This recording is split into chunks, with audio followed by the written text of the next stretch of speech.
कर्पूरी ठाकुर को, चौधरी महाराज सिंह भारती को, महामना रामसु वर्मा को, संत राम बीए प्रजापति जी को, परमानंद लोधी जी को, माँ फातिमा शेख को, माँ अवंतिका बाई लोधी को, माँ झलकारी बाई को, तमाम वो वीरांगनाएं जिनका योगदान रहा है, माँ अहिल्याबाई होलकर, मान्यवर दीना भाना वाल्मीकि जी और मान्यवर साहब श्री काशीराम जी को भी मैं उनके चरणों में नमन करता हूँ। प्यारे साथियों, ये बघेल समाज होगा ना, आगरा से मेरा लगाव बहुत गहरा, पूरी स्क्रिप्ट आगरा से मेरा प्यार भी बहुत गहरा।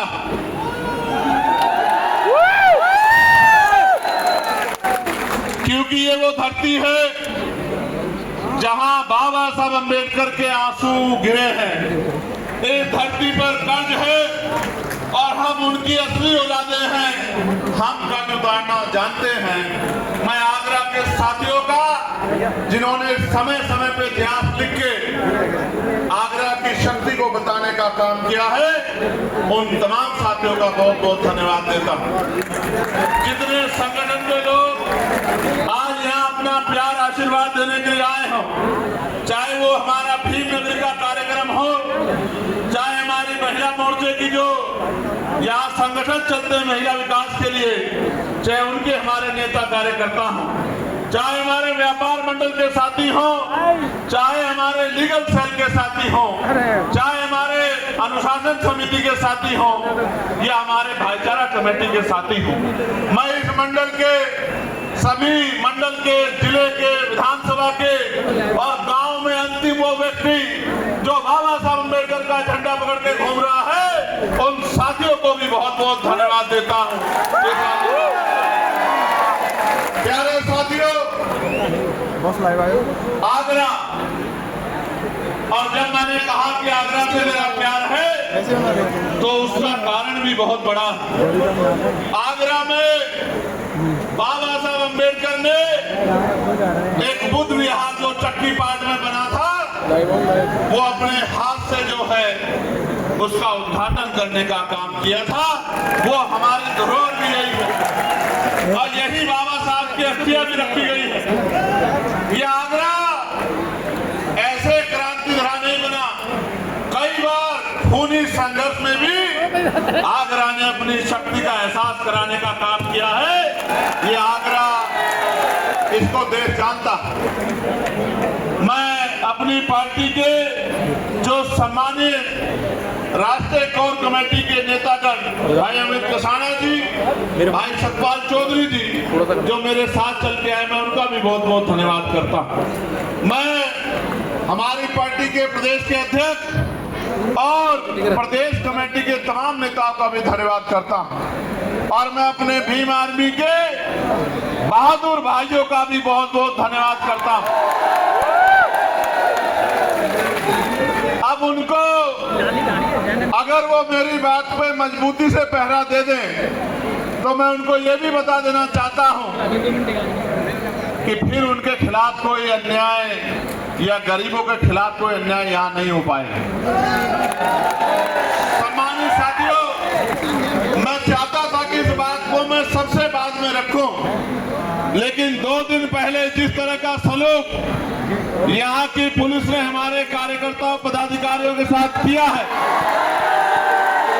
मैं डंके की चोट पर यह कहना चाहता हूं कि हम स्वाभिमानी लोग हैं, ना हम किसी पर अन्याय करते हैं और ना कभी हम अन्याय सहते हैं। समय आने दीजिए, अन्याय करने वालों से सूद समेत हिसाब किया जाएगा। मेरी बात कर दिया, अगर किसी ने कोई अपराध किया है उसकी सजा उसको कोर्ट देगा। आप अपराधी को गिरफ्तार करें, जांच करें, कोर्ट में रिपोर्ट पेश करें। हम संवैधानिक लोग हैं, लेकिन जिस तरह से एक अधिकारी ने अपने जातीय अहंकार को दिखाने के लिए हमारे कार्यकर्ताओं को लातों से पिटवाने का काम किया, मैं उस सम्मानित अधिकारी को भी कहना चाहता हूं, जिस सत्ता के घमंड में या जिस जातीय घमंड में ये किया गया है,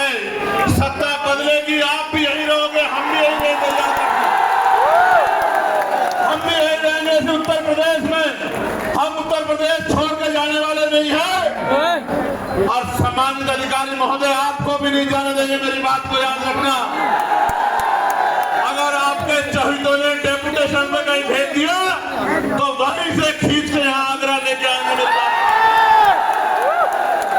उससे बड़ा पुलिस का समर्थक आपको कोई नहीं मिलेगा। आजादी के 75 साल में अगर पार्लियामेंट में पुलिस के भाइयों को भी न्याय मिले, 8 घंटे की ड्यूटी उनको अन्य कर्मचारियों की तरह करने का मौका मिले, सप्ताह में उन्हें 1 दिन छुट्टी मिले, उनकी बॉर्डर स्कीम खत्म की जाए, उनकी वेतन विसंगतियां दूर की जाए, ये मामला भी अगर पार्लियामेंट में किसी ने उठाने का काम किया तो आपके चंद्रशेखर आजाद ने किया।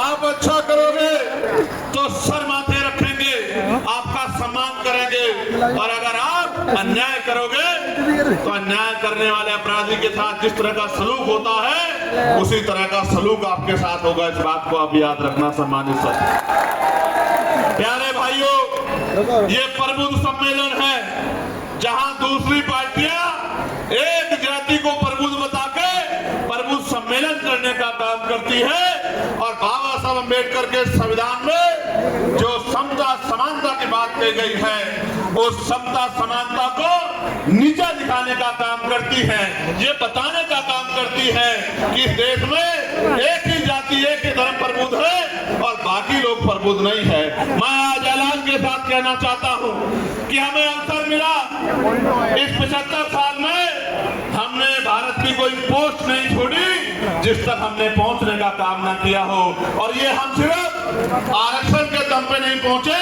अपनी मेहनत के दम पे भी पहुंचे हैं। ये भी किससे छिपा हुआ नहीं है। हाँ, एक बात तो जरूर है, एक पोस्ट बाकी है जो बाबा साहब अम्बेडकर का भी सपना था, जो मान्यवर रहबरे मान्यवर काशीराम साहब का भी सपना था, इस देश में भी कमजोर वर्गों का प्राइम मिनिस्टर नहीं बना। मैं आपको बहुत विश्वास से कहता हूं, आगरा का कर्ज लेके कहता हूं, आगरा के भाइयों से वचन देके कहता हूं कि वो दिन भी आएगा कि जब बाबा साहब अम्बेडकर के विचारों का व्यक्ति प्रधानमंत्री भी बनेगा।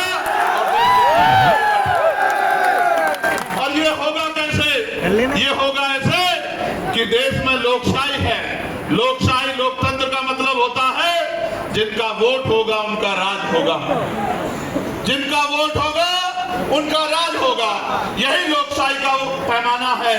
और वो एक नारा ये है कि जिसकी इतनी संख्या वाली उसकी उतनी हिस्सेदारी। नारा ये है कि वोट हमारा राज तुम्हारा, नहीं चलेगा नहीं चलेगा। आप और कहीं मत जाओ, हम आगरा पे बात आज करेंगे, आगरा मंडल पे बात करेंगे, आगरा जिले पे आप आज बात करेंगे। यहाँ हमारे पास व्यापारी भी है, यहाँ हमारे पास शिक्षक भी है, यहाँ हमारे पास डॉक्टर भी है, यहाँ हमारे पास इंजीनियर भी है, यहाँ हमारे पास वकील भी है, यहाँ हमारे पास जज भी है। सब कुछ होते हुए भी बाबा साहब ने तो ये कहा था कि जिस समाज में 10 डॉक्टर, 10 इंजीनियर, 10 वकील तैयार हो जाएंगे, उस समाज के अधिकारों को कोई छीन नहीं सकता है। लेकिन आज आप देखो किस तरह आपके अधिकारों को लूटा जा रहा है। छीना नहीं जा रहा है, लूटा जा रहा है, डकैती पड़ रही है आपकी नौकरियों पे, आपके रोजगारों पे, आपके बिजनेस पे, आपके साथ जुल्म जाति अन्याय हो रहा है। आज एक बहुत बड़े सज्जन उम्र में मेरे पास आए, मेरी तस्वीर लेके आए, मेरे सर पे हाथ रखा और एक बहुत बड़ी बात मुझसे कही और ये कहा कि मेरा आशीर्वाद आपके साथ है। मैं आगरा इसलिए भी आया हूँ कि मैं आगरा के लोगों को पूछना चाहता हूँ, मैंने क्या गलत किया है आगरा के लोगों? मैंने वही काम किया जो मान्यवर साहब काशीराम ने किया, मैंने उनके अलावा कोई गलत काम नहीं किया। बाबा साहब अम्बेडकर ने नहीं तो घर चला जा। जब वोट का अधिकार दिलाया तो ये नारा दिया कि आज मैंने रानी का पेट चीर दिया है, राजा बैलेट बॉक्स से तैयार होगा, आपकी वोट से तैयार होगा। और उन्होंने दल बनाया, उन्होंने इंडिपेंडेंट लेबर पार्टी बनाई। जब उससे भी समाज शासक नहीं बना तो उन्होंने शेड्यूल कास्ट फेडरेशन बनाया। जब उससे भी समाज शासक नहीं बना तो उन्होंने आरपीआई बनाई। जब आरपीआई बन गई उससे पहले ही बाबा साहब अम्बेडकर हम लोगों को छोड़कर चले गए। आरपीआई बन गई। मान्यवर काशीराम साहब आरपीआई के आंदोलन को आगे बढ़ाना चाहते थे। वो राजभवन के अधिकारी थे, डीआरडीओ में साइंटिस्ट थे, नौकरी छोड़ दी, परिवार छोड़ दिया, शादी नहीं कराई, सारी संपत्ति को त्याग दिया और भूखे प्यासे समाज को समझाने निकल गए। जब वो समाज को समझा रहे थे तो समाज कांग्रेस को वोट देता था, अन्य पार्टियों को वोट देता था। जब काशीराम समझाने जाते थे मान्यवर तो हमारे लोग ये कहते थे कि काशीराम आगे है और हमें शासक बनाने के, हुक्मरान बनाने की बात कर रहे हैं। इन्होंने अपनी तो नौकरी छोड़ दी है और हमारे बच्चों के नौकरी के रास्ते भी बंद करना चाहते थे। साहब ने घर घर जाकर समझाया, अपमान भी सहा, तिरस्कार भी सहा, आरोप भी सहे। यही दूसरी पार्टियों के लोग उनको सीआईए का एजेंट कहते थे। तमाम परेशानियां उठाने के बाद उन्होंने अपना लक्ष्य नहीं छोड़ा और जब आरपीआई ने मौका नहीं दिया तो उन्होंने अपनी पार्टी बनाई, अपना संगठन बनाया, समाज की जड़ें पैदा की, घर घर जाकर लोगों को जगाया, गिरे पड़े समाज में नेता बनाने का काम किया और आज उनकी बदौलत उनसे सीख लेके मेरे जैसे लोग, आपके जैसे लोग तैयार होके पिछले आंदोलन में आहुति देना चाहते थे, उसी आंदोलन को कामयाब करना चाहते थे, उसी आंदोलन को दिल्ली ले जाना चाहते थे। लेकिन जब उन्होंने दरवाजे बंद कर लिए तो समाज की रक्षा के लिए और महापुरुषों के कार्यों को आगे बढ़ाने के लिए, बाबा साहब अम्बेडकर के वोट के अधिकार की रक्षा करने के लिए और जुल्म जाति को रोकने के लिए हमने भी संगठन बनाया, समाज की सेवा की, जेलें काटी, लाठियां काटी, लाठियां खाई, दांत तोड़ दिए गए, रीढ़ की हड्डी तोड़ दी गई, तमाम तरह के जुल्म किए, इनसे भी पेट नहीं भरा तो गोली चलाई गई। आप सबके सहयोग आशीर्वाद से और महापुरुषों के आशीर्वाद से गोली से भी बच गया। फिर संघर्ष करता रहा, जान की परवाह नहीं की, साथियों ने मदद की, एक एक पैसा जुटाया, नगीना में चुनाव लड़के आपके आवाज को बुलंद करने का काम किया, पार्लियामेंट में आपके आवाज को उठाने का काम किया। जब मान्यवर काशीराम साहब ने बाबा साहब की बात को आगे बढ़ाने के लिए आरपीआई में मौका न मिलने के बाद बाबा साहब के रास्ते को, बाबा साहब के सपने को, बाबा साहब के संघर्ष को आगे बढ़ाने के लिए जब उन्होंने पार्टी बनाई तो मैंने भी जब पिछले आंदोलन में मौका नहीं दिया, तमाम तरह के आरोप लगाए, आपकी रक्षा सुरक्षा के लिए, आपके हक अधिकारों के लिए आजाद समाज पार्टी के रूप के नाम पर दल बना के आपकी शक्ति बनाने का काम किया। और आप ये बताओ, जब व्यापारी भाइयों ने मुझे एक डिमांड भेजी कि भैया टैक्स में छूट होनी चाहिए, तो बताओ आगरा के साथियों, मैंने उस आवाज को उठाने का काम किया है नहीं किया और आपकी मदद कराने का काम किया नहीं किया। सम्मानित मेरे भाइयों, कह रहा हूं, अभी तो एक आदमी आपका पार्लियामेंट में गया है। अगर आप ताकत बना दोगे आने वाले समय में तो आगरा के जो जूता व्यापारी हमारे भाई हैं, इनकी एक एक डिमांड को एक ही दिन के अंदर पूरा कराने का काम करूंगा, ये मैं आपको विश्वास है। प्यारे भाइयों, जब यहाँ पर बुद्ध विहार को तोड़ने के लिए रेलवे ने नोटिस दे दिया, आप ये बताओ पार्लियामेंट में उसकी आवाज उठा के वो बुद्ध विहार रुकवाने का काम किया नहीं किया, आप लोग मुझे बताओ। और मैंने मंत्री जी से मिलकर कहा कि आप अभी आगरा को जानते नहीं हो, मैं आगरा को जानता हूं। आगरा के लोगों का जब दिमाग खराब होता है तो आगरा से दिल्ली दूर नहीं है। प्यारे साथियों, याद है ना बाबा साहब ने क्या कहा था? 18 मार्च 1956 को इसी आगरा की धरती पर उन्होंने कहा था कि मुझे मेरे पढ़े लिखे लोगों ने धोखा दिया है। आज भी दे रहे हैं। मैं इस समाज को, इस कारवा को जहां तक पहुंचाना चाहता था वहां तक नहीं पहुंचा पाया हूं। और अपने बच्चों से अनुरोध करके कहा कि अगर आप इसको आगे नहीं बढ़ा सकते तो इसको पीछे मत जाने देना मेरे बच्चों। आज आप बताओ, कारवा आगे गया है या पीछे हटा? ईमानदारी से बताओ। नहीं, मैं समझता हूं कि आपको गंभीरता सोचना चाहिए कि कारवा आगे इसलिए नहीं गया कि आज भी जाति धर्म के आधार पर जुल्म जाति अन्याय अत्याचार जारी है और आज भी हम लोग रोटी रोटी के लिए मोहताज हैं। आज भी हमारी बहनों का अपमान होता अभी आपको कुछ दिन पहले याद होगा कि मुझे मथुरा आना पड़ा था। क्यों आना पड़ा था मथुरा, पता है नहीं पता है? लेकिन मैं उस परिवार का भी धन्यवाद दूंगा जिसने मेरी बात को मानकर उन दोनों बच्चों को जो है सम्मान का जीवन दिलाने का काम किया। इसके लिए भी मैं डॉक्टर बाबा साहब अम्बेडकर को धन्यवाद देता हूं, मान्यवर काशीराम साहब को धन्यवाद कि उन्होंने उनके संघर्ष से, उनके रास्ते पे चल के आज समाज में ये प्यार विश्वास तो पैदा हो गया है कि जो बात हमारा भाई कह रहा है हमें उसको मानना चाहिए। मैं जानता हूं कि ये जगह छोटी है और लोग ज्यादा हैं, मैं इस बात को मानता हूं, लेकिन मैं आपके संघर्ष, आपकी ताकत को भी जानता हूं। अगले 30-40 मिनट इसी तरह से डटे रहिए कि लोगों को ये पता लग जाए कि अब समय बदलने वाला है, अब गरीबों के घरों में भी रोशनी पहुंचेगी, अब समय बदलने वाला है। प्यारे साथियों, बाबा साहब ने और कुछ भी कहा था जिसकी तरफ मैं आपका ध्यान आकर्षित करूंगा। 18 मार्च 1956 को उन्होंने कहा, अब मैं बूढ़ा हो चला हूं, बीमार रहता हूं, जहां तक लोगों को जगाना चाहता था ग्रामीण क्षेत्रों तक जगा नहीं पाया हूं।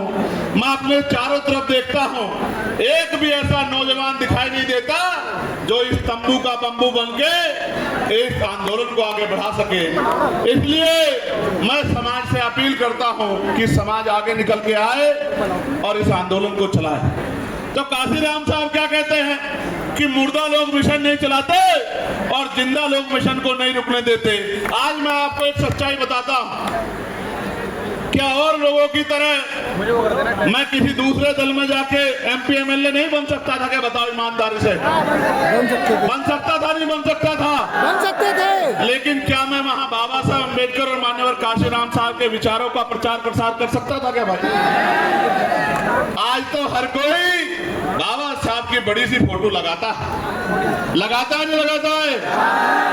क्यों लगाता है पता है आपको? इसलिए लगाता है कि बाबा साहब के चाहने वाले ज्यादा हैं और आज ये बात घर घर तक पहुंच रही है, इसलिए बड़े बड़े फोटो लगाते हैं। लेकिन क्या बाबा साहब के विचारों पे भी चलते हैं क्या? अगर बाबा साहब के विचारों पे चलते तो महापुरुषों के नाम पे बने जिलों का नाम क्यों बदलते? आप अपने मन से सोच के देखो। आगरा के मेरे साथियों जो आपके सम्मान की लड़ाई लड़ने की बात करते हैं, उन्होंने प्रमोशन में रिजर्वेशन पे किस तरह शेड्यूल कास्ट के लोगों का गला काटने का काम किया, ये भी किससे छिपा हुआ नहीं है, ये भी बात आपको याद रखनी चाहिए। सम्मानित साथियों, हम तो भाईचारा बनाने निकले हैं और आप मेरी इस बात पर गौर करना। इस बार जब बाबा साहब अम्बेडकर की जयंती आई थी और जयंती पे छुट्टी कराने के लिए पार्लियामेंट में संघर्ष करने का काम किसने किया आप बताओ? किसी और ने किया? अगर अकेला चंद्रशेखर इतनी लड़ाई लड़ सकता है तो अगर 10-20 चंद्रशेखर पार्लियामेंट में चले गए तो फिर सोचना क्या होगा। मेरी बात को अभी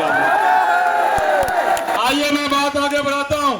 मुस्लिम समाज के बड़े जिम्मेदार लोग बैठे हैं। अभी मेरठ में एक दरोगा जी ने एक गरीब की ठेली वाले को किस तरह पीटने का काम किया, वो किससे छिपा हुआ नहीं है। और कल अलीगढ़ में क्या हुआ आपने नहीं देखा क्या? ये किसी के अंदर हिम्मत नहीं है बोलने की। बताओ मैं भी अन्याय पर चुप हो जाऊं क्या? बताओ तो आप बताओ, अगर किसी ने अपराध किया है तो उसको कोर्ट सजा देगा, उसको पुलिस सजा दे, उसको पुलिस गिरफ्तार करके ले जाएगी। क्या भीड़ के हाथ में उसको मारने के लिए छोड़ देना चाहिए? अभी तो आरोप भी तय नहीं हुए, पिछले कितने ऐसे आरोप लगे हैं और बाद में कोर्ट ने उस पूरे आरोप को गलत साबित करके उनको बाइज्जत बरी करने का काम किया है। वो बच्चे अपनी पर्ची दिखा रहे थे। ये जो बड़े बड़े मीट के कारोबारी हैं, आप ये फैक्ट्रियां पता करो कि ये मुसलमानों की है, दलितों की है, पिछड़ों की, आदिवासियों की है या 100 करोड़ अपर कास्ट के लोगों की, ये सारी मीट की फैक्ट्रियां हैं जहां दर जो है मीट का काम आगे बढ़ रहा है। उन बच्चों को किस तरह मारने का काम किया और ये मारपीट पुलिस की जानकारी में, पुलिस की सुरक्षा में हुई। जब रक्षक अपना काम छोड़ देगा तो फिर खाल उतरनी तो लाजमी है। आज बारातें रोकी जा रही हैं, आज आपके अधिकारों को लूटा जा रहा है। किसान भाइयों को कहा गया कि आपकी आमदनी दुगना कर देंगे, आपको सब्सिडी देंगे। यूरिया में जो वजन होता था वो कम कर दिया, पैसे बढ़ा दिए, डीएपी में पैसे बढ़ा दिए और तमाम जगह लाइन लगती है। गर्मी में, सर्दी में, बारिश में किसान परेशान होता है और उनसे कहा गया बिजली के दाम कम करेंगे, कोई दाम कम नहीं करे। बिजली का बिल माफ करेंगे, कोई बिजली का बिल माफ नहीं किया और किसान परेशान है और सुसाइड कर रहा है। और किसानों के हितैषी बताने वाली सरकार चैन से पढ़ के सो रही है। नौजवानों से वादा किया कि आपको रोजगार देंगे, आपको स्किल डेवलपमेंट करेंगे, आपको तरक्की देंगे। लेकिन आप ये बताओ, उत्तर प्रदेश में कोई एक भर्ती ऐसी बताओ जिसमें घोटाला ना हुआ हो। भर्ती बाद में आती है, पहले पेपर लीक हो जाता है। हो जाता है नहीं हो जाता है? भर्ती बाद में आती है, पेपर लीक हो जाता है। पेपर लीक जहां नहीं होता वहां नकल होती है और नकल से भी बच जाए तो फिर आरक्षण घोटाले होते हैं, जैसे 69,000 शिक्षक भर्ती में हुए हैं कि 20,000 पाल, प्रजापति, कश्यप, बघेल, सैनी, मौर्य, शाक्य, कुशवाहा, बिंद, राजभर, केवट, मल्ला, गुर्जर, कुर्मी, यादव, जाट, तमाम पिछड़े वर्ग के बच्चों के नौकरी को लूटने का काम इसी उत्तर प्रदेश की सरकार ने किया। प्यारे भाइयों, बहनें सुरक्षित नहीं हैं। अखबार पढ़ के देखो, आज इस मंच पे बहुत सारी बहनें बैठी हैं। एक बार जरा सामने से हट जाओ, आज इस मंच पे इतनी सारी बहनें बैठी हैं। एक बार मैं बहनों से कहूंगा जरा हाथ ऊपर एक बार खड़ा कर लें। ईमानदारी से बताओ, क्या आज महिलाएं, बहनें सुरक्षित है उत्तर प्रदेश में? आज बहनें सुरक्षित नहीं हैं। अखबार पढ़ लो, रोज किसी बेटी का रेप, हत्या होती है, किसी को मार के लटकाया जाता है। आप ये बताओ, ये कैसा सुशासन है जिसमें गरीबों की बच्चा सुरक्षित नहीं है? मैं आज आपसे कह रहा हूं, ऐलान करके कह रहा हूं, डंके की चोट पे कह रहा हूं, एक बार मौका मिलने दो। अगर किसी गरीब की बच्ची की तरफ किसी ने आंख उठा के देख ली, फिर मुझसे सवाल करना कि चंद्रशेखर भाई ये कैसे हो गया। पूरी जिम्मेदारी से आपसे कह रहा हूं। जैसे परियार साहब कहते थे कि मैं तब उस प्रदेश को सुरक्षित मानता हूं जिस प्रदेश में रात के अंधेरे में भी महिलाएं कुछ मील तक अकेले घूम आए। यहाँ तो आप घर में सुरक्षित नहीं है, बाजार में सुरक्षित नहीं है, ट्रेनों में सुरक्षित नहीं है, सार्वजनिक स्थलों पर सुरक्षित नहीं है। और तरक्की कहते थे महिलाओं की तरक्की करेंगे, 5 किलो अनाज पे लाके रख दिया कि ये अनाज के चक्कर में रोजी रोटी को भूल जाए, शिक्षा को भूल जाए, रोजगार को भूल जाए, अच्छी अस्पताल व्यवस्था को भूल जाए। कल ही मैंने देखा बलिया में शर्म से सर झुक गया। एक बहन को खुले में डॉक्टर नहीं है, नर्स नहीं है, परसों पीड़ा हुई, खड़े खड़े उसको जो है उसकी डिलीवरी हुई। दूसरी महिला उस बच्चे को, खून में लथपथ बच्चे को लेके बैठी है। ये व्यवस्था दी है इस सरकार ने। इस गरीब, किसान, पिछड़ा, दलित, मुसलमान विरोधी सरकार को उखाड़ के फेंकने के संकल्प को लेकर मैं आगरा आपके बीच आया हूं कि अब आपको कमर कस लेनी चाहिए। अब ज्यादा दिन नहीं देने हैं। 2012 से और 2027 तक 15 साल बैठते हैं। 15 साल बैठते हैं।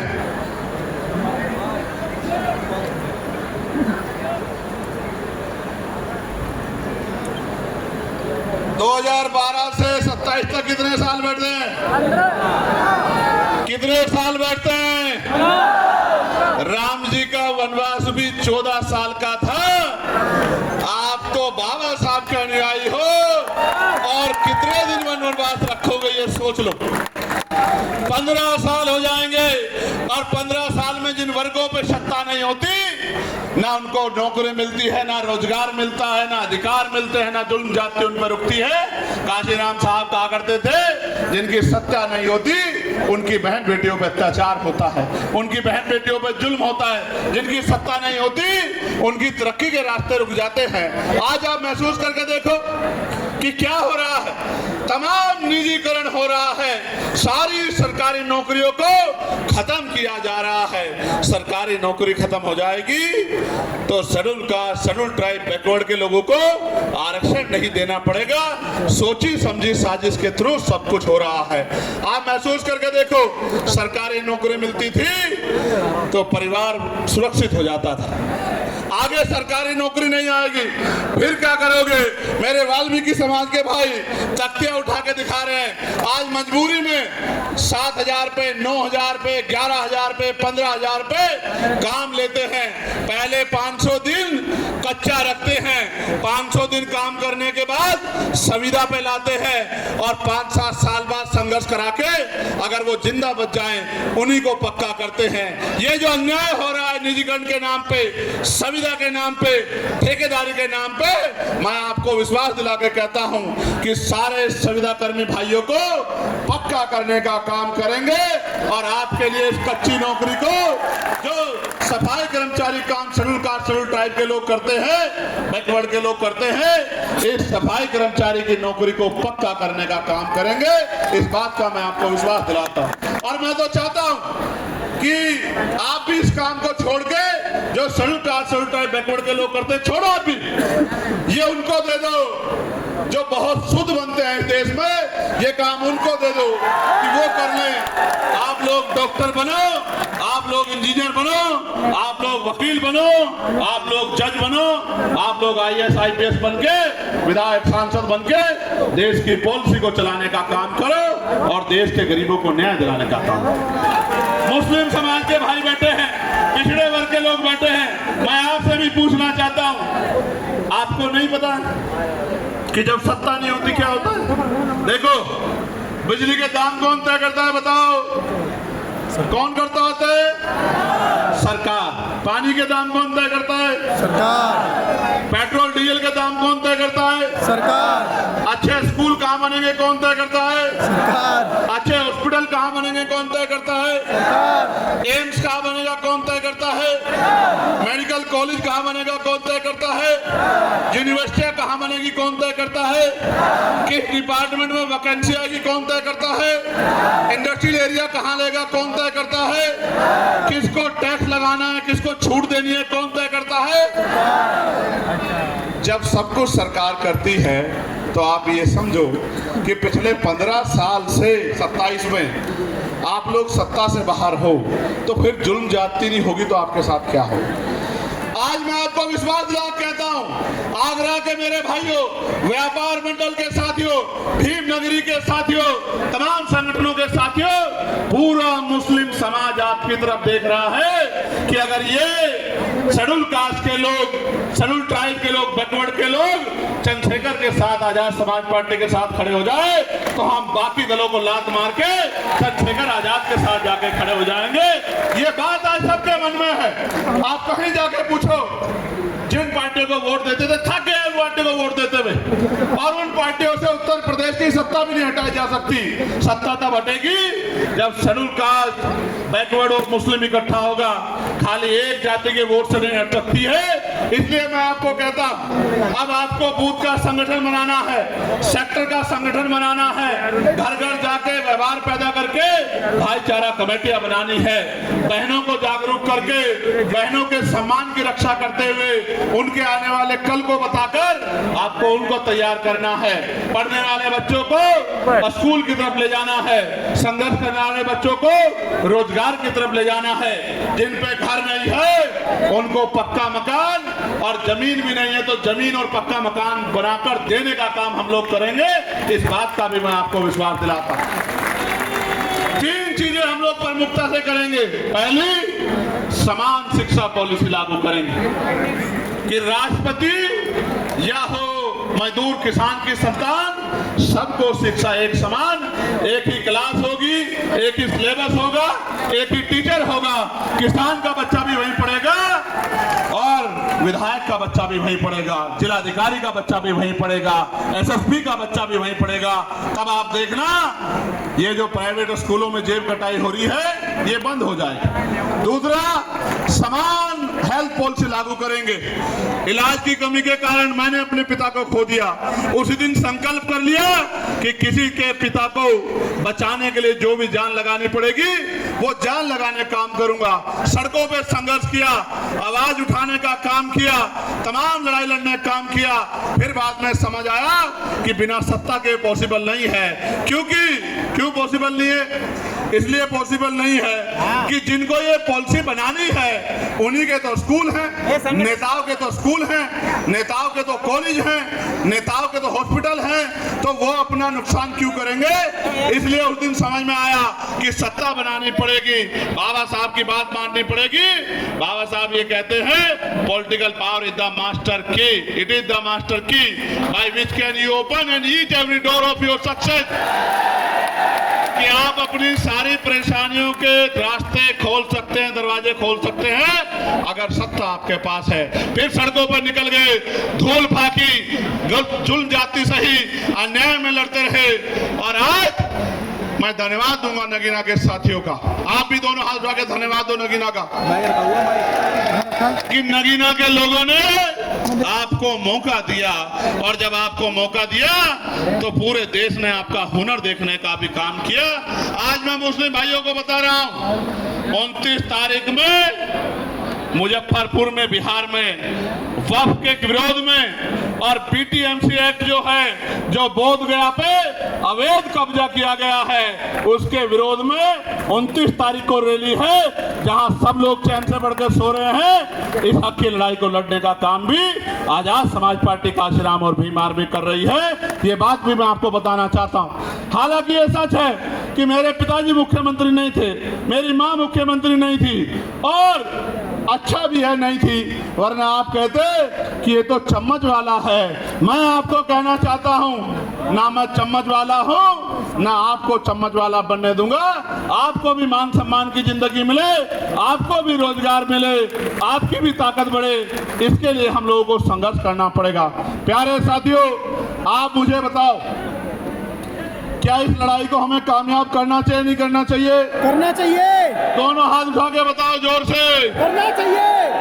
करना चाहिए, नहीं करना चाहिए? करना चाहिए। क्यों करना चाहिए इस बात को भी समझो। जब तक हम पे ताकत नहीं बनेगी, थाने कचहरियों में हमें न्याय नहीं मिलेगा, अधिकारी कर्मचारी हमारी नहीं सुनेंगे। जो पॉलिसी हम लोग बनाएंगे वो पॉलिसी आप तक नहीं पहुंचेगी, उनका लाभ आपको नहीं मिलेगा। हर पॉलिसी को लेने के लिए आपको रिश्वत देनी पड़ेगी। ये बात भी मैं नहीं मानता सही, इसलिए हर पटल पे हमें काम करना है। तो आगरा के मेरे साथियों, इस पूरे आगरा मंडल के साथियों, जो आप यहाँ पहुंचे हैं और इतनी बड़ी संख्या में 92 में, चित्तौड़ साहब 92 में हमारी एक बड़ी नेता जो है वो इसी हॉल में आई थी, आगरा के लोग ही लेके आए थे।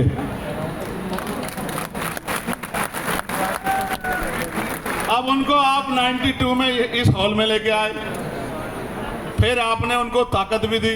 अब मैं आपसे पूछना चाहता हूं, इस हॉल में तो मुझे ले आए हो, ताकत दोगे नहीं दोगे ये भी बता दो। देंगे। देखो इस तरह समझो, इस तरह समझो। क्रिकेट देखते हो नहीं देखते हो? देखते हैं।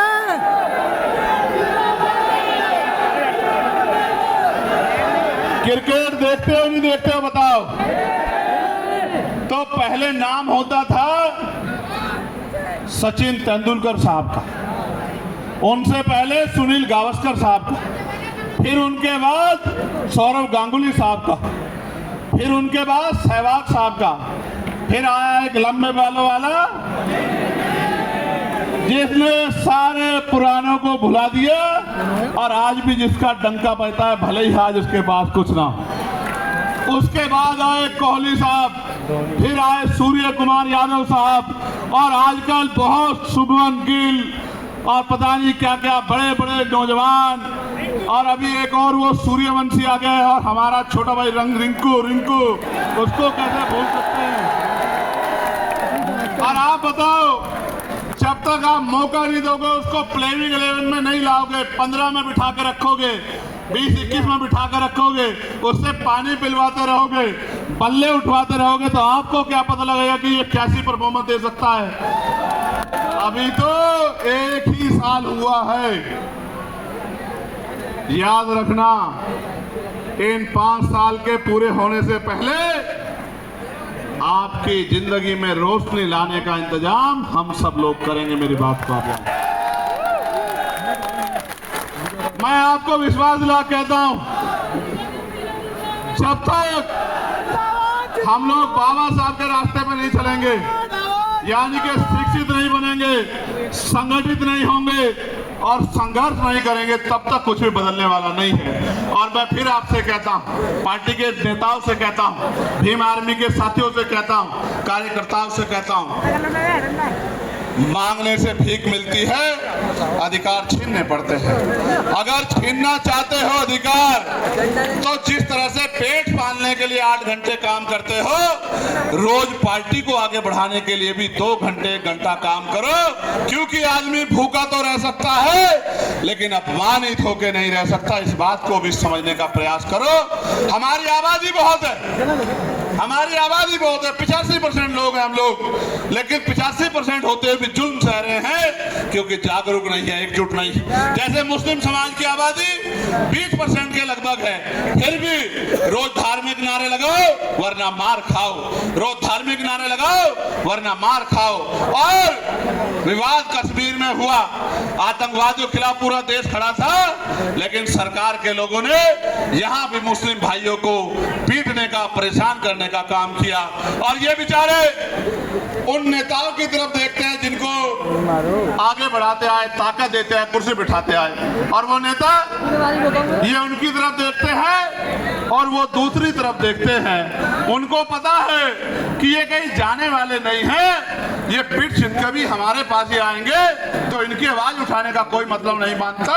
मैं इनको कहना चाहता हूं, थोड़ी सी हिम्मत जुटा लो, मन पक्का कर लो, एक मौका चंद्रशेखर आजाद को दो। अगर दोबारा किसी नेता की जरूरत पड़ जाए तब फिर मुझे कहना।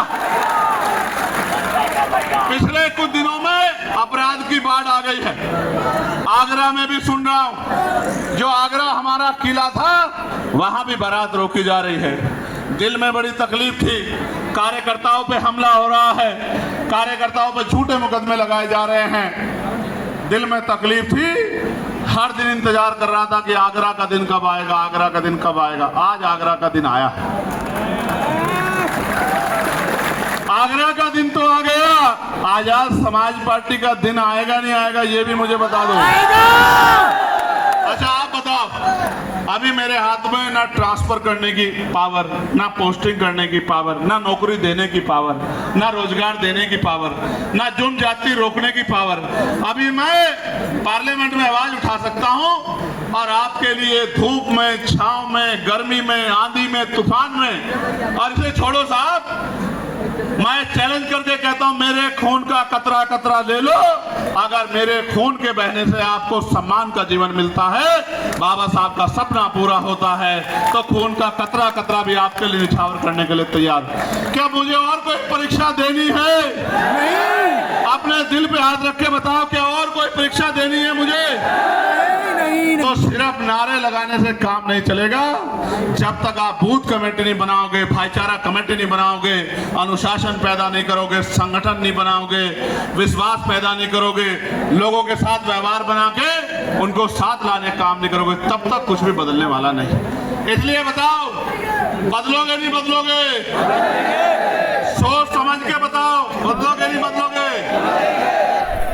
आप सोचो, ना स्कॉलरशिप मिल रही है, ना एजुकेशन मिल रही है, ना अच्छा इलाज मिल रहा है, ना रोजगार मिल रहा है, ना लोन मिल रहा है, ना टैक्स में छूट मिल रही है। मिल रहा है तो एक चीज इस सरकार में अपमान, अन्याय, जुर्म, जाति और जो जमीनें हमें मिली थी उन जमीनों को भी लूटने का काम ये सरकार कर रही है। तो इस सरकार का जाना जरूरी है नहीं जरूरी है बताओ? तो सोचो सरकार चली गई, लेकिन अगर आपकी नहीं बनी तो आपके हिस्से में क्या आया? समझे नहीं समझे? भाई ये फोन इस हाथ में था, अब इस हाथ में चला गया, आपके हिस्से में क्या आया? आप बीच में खड़े हो जाओ दीवार बन के कि ये ताकत इधर से जाएगी तो हमारे पास आएगी, इस बात को दीवार बन के खड़े हो जाओ। सुबह हो शाम आप चाहे ईंटें उठा रहे हो, भट्टे पे हो, कोलू पे हो, रिक्शा चला रहे हो, कोई छोटी दुकान चला रहे हो, रेडी पटरी पे हो, एक ही बात आपके कान में गूंजनी चाहिए, जो बात आपसे कह के यहाँ से विदाई लूंगा कि हमें अपनी ताकत 2027 में बनानी है। ये बात आपके कानों में हर समय गूंजनी चाहिए और 2-3 नारे आपको मेरे साथ लगाने हैं। तैयार हो? ये जो मंच के लोग हैं ये भी तैयार हैं नहीं तैयार हैं? हमारी सेना जिंदाबाद, भारतीय सेना जिंदाबाद, हमारे अर्धसैनिक बल जिंदाबाद, हमारे अर्धसैनिक बल जिंदाबाद, देश का किसान जिंदाबाद, देश का मजदूर किसान जिंदाबाद, देश का नौजवान जिंदाबाद और हमारी पुलिस जिंदाबाद। दोबारा लगाओ, हमारी पुलिस जिंदाबाद। देखो इस बात को समझो, पुलिस सरकार की होती है, ये जो कुछ करते हैं कुछ लोगों को छोड़ के बाकी लोग मजबूरी में करते हैं, सरकार इनको आदेश देती है। कल आपकी ताकत बनेगी तो ये अनुशासित होके संवैधानिक तौर पे काम करेंगे। मैं आपका आभार प्रकट करता हूं और इस प्यार के लिए धन्यवाद करता हूं। जय भीम, जय भारत, जय संविधान, जय मंडल, जय जोहार। मंडल कमीशन की सिफारिशें हो या जातिगत गणना हो या ईवीएम द्वारा चुनाव को खत्म करके बैलेट पेपर से चुनाव कराना हो, तमाम मांगों के लिए अब हम लोग मैदान में हैं। चाहे निजी क्षेत्रों में आरक्षण की व्यवस्था करानी हो, चाहते हो नहीं चाहते हो निजी क्षेत्रों में आरक्षण आए? जोर से बताओ, चाहते हो नहीं चाहते हो? इसका बिल